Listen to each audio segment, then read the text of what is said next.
Ada tupai, ada kelinci. Jika dilihat, imut sekali. Salam hormat dari kelompok kami kepada pendengar di kelas ini. Kami dari kelompok 1A, saya Marisa dengan NIM 126. Saya Jupinto dengan 113. Kami akan membawakan presentasi dengan mata kuliah Biopsikologi. Dengan topik lobus parietal. Oke, Jupinto dan juga Marisa, perkenalkan nama saya Josefani dengan NIM 144. Sebelum kita masuk ke lobus parietal, yuk kita kenalan dulu sama apa sih itu otak. Nah, otak merupakan sistem saraf pusat tubuh yang berperan sebagai pusat kendali tubuh dan dia juga bekerja sama dengan sistem saraf tepi untuk membantu tubuh beraktivitas seperti berjalan, bernafas, mengambil benda, dan lain-lain.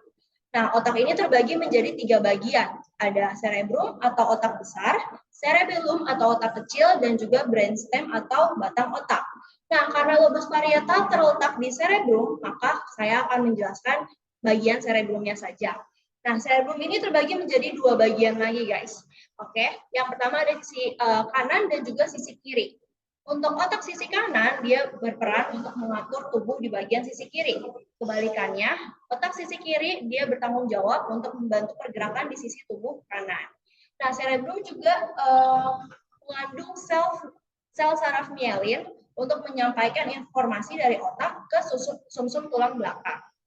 Nah, otak besar juga terbagi menjadi 4 lobus. Ada lobus frontal, lobus temporal, dan juga lobus occipital. Dan yang terakhir yang akan kita jelaskan hari ini adalah lobus parietal. Nah, teman-teman, perkenalkan nama aku Jemima dari NIM 124. Nah, seperti yang sudah dijelaskan teman aku nih, otak besar itu terbagi menjadi 2 bagian, yaitu otak bagian kanan dan otak bagian kiri.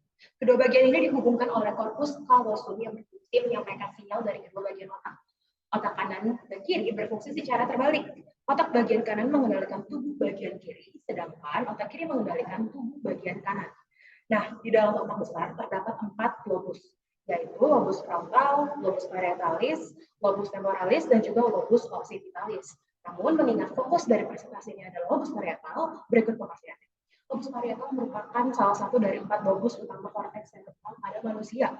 Lobus parietal terletak di dekat bagian belakang atas tengkorak, dekat dengan tulang parietal. Nah, lobus parietal sangat bergantung pada banyak organ tubuh untuk menerima informasi. Nah, misalnya nih, kulit dan saraf di kulit memiliki peran penting dalam mendeteksi informasi sensorik dan mengirimkannya ke lobus parietal.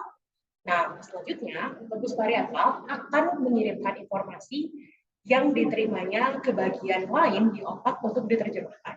Nah, sekian.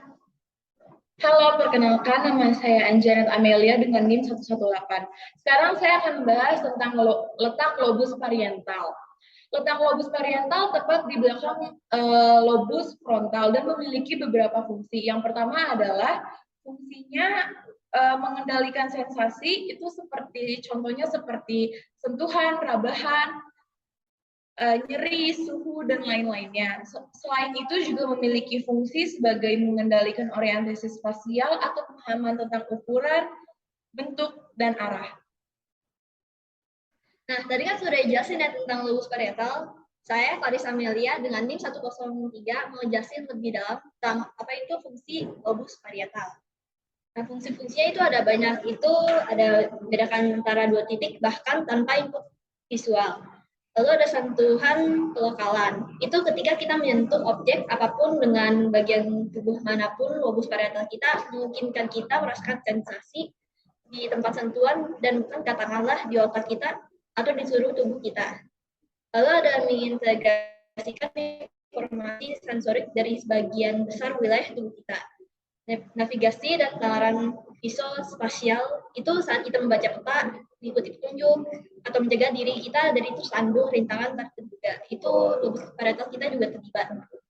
Lalu lobus parietal juga penting untuk proprioception, yaitu kemampuan untuk menentukan di mana tubuh kita berada di luar angkasa, termasuk dalam hubungannya dengan dirinya sendiri. Misalnya itu saat kita menyentuhkan jari kita ke hidung tanpa bantuan cermin.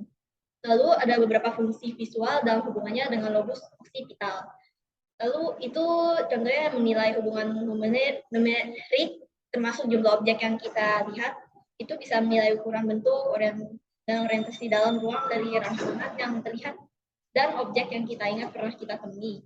Ada pemataan dunia visual, koordinasikan gerakan tangan, lengan, dan mata, bahasa pemrosesan, dan koordinasi perhatian. Nah, kamu kan dengerin apa itu fungsi lobus parietal. Sekarang saya Edwin dengan NIM 121 akan menjelaskan tentang struktur lobus parietal. Secara struktural, lobus parietal itu terdiri dari korteks sensorik dan juga somatik umum yang ada di gambar di area 1 dan 2 dan 3. Korteks sensorik dan juga korteks sensorik sekunder. Pada area 5 dan 7 adalah daerah asosiasi sensoris. Gangguan daerah ini dapat kehilangan kemampuan stereognostik atau kemampuan mengenali benda dengan mata tertutup. Wilayah utama lobus parietal dipetakan di gambar A dan juga B, termasuk gyrus post sentral yang ada di gambar 312. Lobus parietal superior area 5 dan 7, opersulum parietal area 43, supergyrus marginal area 40 dan angular gyrus area 39. Perkenalkan, saya Valencia Pranoto dengan NIM 142. Saya akan menjelaskan tentang kelainan atau disorder pada lobus parietal. Yang pertama ada apraksia, yaitu gangguan saraf yang menyerang sistem motorik. Kondisi ini menyebabkan otot tidak mampu menerima perintah otak dengan baik, sehingga penderitanya tidak mampu melakukan gerakan tertentu. Gangguan ini bisa dialami oleh siapa saja, mulai dari anak-anak hingga lansia. Gangguan apraksia dapat disebabkan oleh penyakit atau kondisi tertentu. Yang pertama, penyakit neurodegeneratif yang menyebabkan penurunan fungsi saraf seperti penyakit Alzheimer, demensia, dan Parkinson. Lalu ada tumor otak, stroke, dan cedera pada otak. Selain beragam kondisi tersebut, kelainan bawaan sejak lahir dan kelainan genetik juga berkaitan dengan apraksia. Kelainan yang kedua yaitu hipoestesia atau mati rasa. Adalah kondisi ketika bagian tubuh tertentu tidak mampu merasakan rangsangan yang diterima. Kondisi ini dapat terjadi di salah satu sisi tubuh atau kedua sisi tubuh. Penderita mati rasa tidak bisa merasakan rangsangan sentuhan, getaran, serta dingin atau panas pada kulit. Selain itu, orang yang mengalami mati rasa juga bisa tidak sadar dengan posisi bagian tubuh yang mengalami mati rasa, sehingga keseimbangan dan koordinasi tubuh terganggu. Mati rasa dapat disebabkan oleh penyakit yang menekan jaringan saraf, seperti carpal tunnel syndrome, yaitu mati rasa dan kesemutan di tangan dan lengan yang disebabkan oleh saraf terjepit di pergelangan tangan. Lalu ada saraf tulang belakang terjepit, tumor tulang belakang, dan cedera saraf tulang belakang. Perkenalkan, nama saya Heni Triani dengan NIM 130. Saya Juvinto dengan NIM 113 dan kami akan menjelaskan tanda kerusakan pada posterior parietal cortex. Jadi yang pertama ada Balin syndrome. Balin syndrome adalah kelainan akibat kerusakan bilateral cortex parieto occipital yang menyebabkan gangguan penglihatan. Seperti yang ada di namanya, ada kata sindrom yang berarti ada sekumpulan gejala. Pada Balin syndrome ada 3 gejala, yaitu simultanagnosia, ataksia optik, dan apraksia okular. Simultanagnosia adalah gangguan neurologis langka yang ditandai dengan ketidakmampuan seseorang untuk melihat lebih dari satu objek pada satu waktu. Sedangkan ataksia optik adalah gangguan dari gerakan yang dipandu secara visual, ditandai dengan kesalahan spasial saraf dan otonom yang menimbulkan gangguan penglihatan. Dan yang terakhir ada apraksia okular. Apraksia okular adalah ketidakmampuan neuropsikologis pasien untuk mengalihkan perhatian dengan mengalihkan pandangan dari objek ke objek yang terletak di pinggiran penglihatan. Yang kedua, kita ada hemispatial neglect. Ini adalah kondisi neurologis di mana setelah kerusakan pada satu belahan otak menyebabkan defisit perhatian dan kesadaran pada sisi ruang yang berwarna dengan kerusakan otak. Ini juga dinamakan contralateral neglect. Maksudnya itu kalau kerusakannya terjadi di belahan otak kanan, maka neglect akan terjadi di sebelah kiri tubuh. Begitu juga sebaliknya, meskipun bisa terjadi di kedua sisi, hemispatial neglect ini jauh lebih sering terjadi pada tubuh bagian kiri, yang berarti kerusakannya terjadi pada bagian kanan otak. Nah, tadi kan udah bahas contralateral neglect, tapi ada beberapa kasus di mana defisit perhatian dan kesadarannya terjadi di sisi yang sama dengan kerusakan otak. Ini juga dinamakan ipsilational neglect. Yang ketiga, ada tanda kerusakan pada posterior parietal cortex kanan, yaitu ketidakmampuan untuk melakukan object recognition. Object recognition adalah kemampuan untuk mengenal sebuah objek yang sebelumnya sudah pernah kita lihat atau kenal baik secara langsung, foto, atau melalui deskripsi verbal. Misalnya ketika ditunjukkan foto botol, kita tahu bahwa itu botol. Begitupun ketika kita melihat botol itu dari posisi atas. Nah, orang-orang yang mengalami kerusakan pada korteks kanan umumnya akan mengalami kegagalan pada dalam object recognition, di mana mereka tidak bisa mengenal bahwa itu botol bila dilihat dari sisi lain atau sisi yang tidak familiar dengan mereka. Dan terakhir adalah tanda kerusakan pada posterior parietal cortex kiri. Degersman syndrome adalah kelainan yang disebabkan oleh kerusakan pada posterior parietal cortex kiri. Ini ditandai dengan adanya 4 gejala utama, yaitu finger agnosia, bright left confusion, agraphia, dan akalkulia. Nah, beberapa tanda kerusakan lainnya pada posterior cortex kiri adalah seperti agraphia, gangguan dalam kemampuan menulis, disleksia, gangguan dalam kemampuan membaca, disfasia atau afasia, gangguan dalam menyusun kata untuk membentuk kalimat, apraksia, gangguan yang menyebabkan penderitanya tidak mampu melakukan gerakan tertentu, dan diskalkulia, kesulitan dalam memahami dan mempelajari konsep dasar matematika. Nah, untuk kelanjutannya akan dibawakan oleh rekan kami, Marisa. Balik lagi sama aku, Marisa. Di sini aku mau ngejelasin tentang penyakit pada lobus parietal.